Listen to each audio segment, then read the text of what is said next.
Pemirsa Desa Wulu Blolong di Pulau Solor, Kabupaten Flores Timur, Provinsi Nusa Tenggara Timur adalah salah satu contoh desa yang berhasil memberdayakan kelompok perempuan untuk menjadi perempuan yang mandiri secara ekonomi. Mama-mama yang merupakan istilah untuk ibu-ibu di Flores Timur tidak lagi hanya menggantungkan diri dari hasil berkebun yang tidak stabil, melainkan dari anyaman daun lontar dengan kualitas tinggi yang harganya pun bisa lebih tinggi daripada anyaman biasa.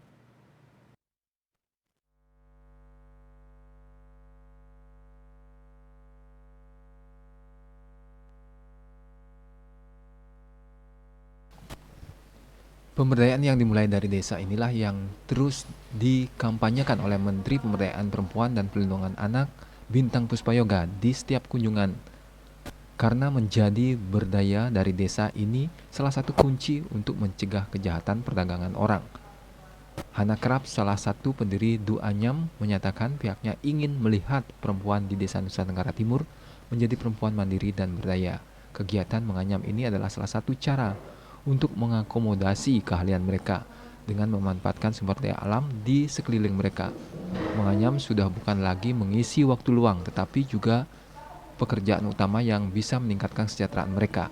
Ada yang menganyam sambil menunggu pasien di puskesmas atau menjemput anak sekolah. Usahakan untuk bisa mengakomodir berbagai peran yang dimiliki oleh perempuan sebagai istri, terkadang sebagai kepala keluarga juga, dan juga berbagai kegiatan yang harus dijalani oleh perempuan di desa, adat, gereja, di agama masing-masing, namun tetap bisa mendapatkan pendapatan lebih melalui menganyam.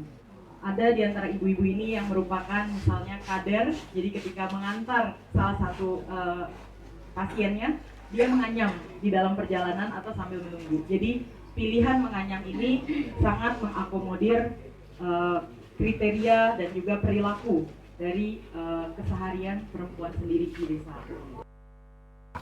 Menteri PPPA memberikan apresiasi kepada Du Anyam pelaku UMKM pada pemberdayaan perempuan dengan cara meningkatkan kesejahteraan melalui hasil kerajinan tangan di Indonesia. Du Anyam mulai melakukan intervensi di Flores Timur pada tahun 2015. Menteri Bintang memberikan apresiasi yang tinggi kepada Du Anyam yang memiliki kepedulian sosial yang tinggi membantu meningkatkan kesejahteraan para perempuan di Flores Timur. Mereka tekun melatih kelompok perempuan untuk menghasilkan anyaman yang berkualitas dan membantu mencarikan pangsa pasar agar produk anyaman tersebut bisa dijual dengan harga yang pantas.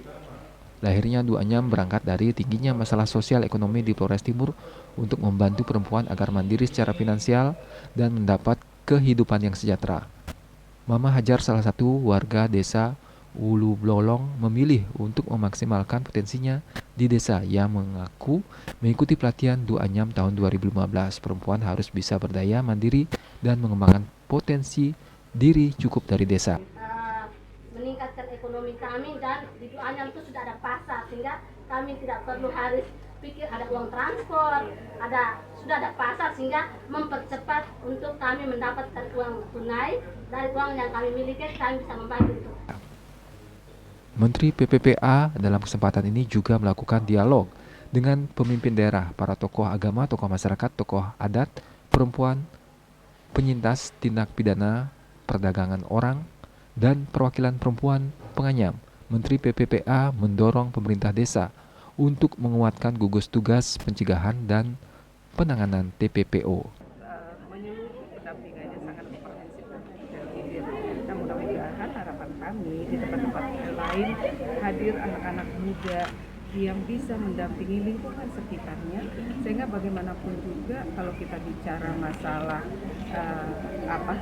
isu-isu perlindungan, contohnya kami hadir ke NTT ini kan salah satunya isu TPPO ya, karena kalau kita melihat TPPO di NTT ini cukup tinggi. Nah, inilah yang kita harapkan, kita tidak hanya menyelesaikan di hilir saja, hulunya akan menjadi penting. Hulunya apa? Kita harus berdayakan masyarakat dari akar rumput. Makanya kami hadir ini, kita ingin membangun komitmen bersama dengan tentunya dengan kami di pusat, dengan lintas kementerian lembaga, demikian juga komitmen pemerintah daerah tidak hanya di tingkat provinsi Kabupaten.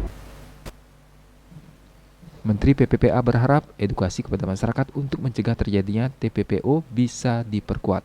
Biro Hukum dan Humas Kementerian Pemberdayaan Perempuan dan Perlindungan Anak melaporkan.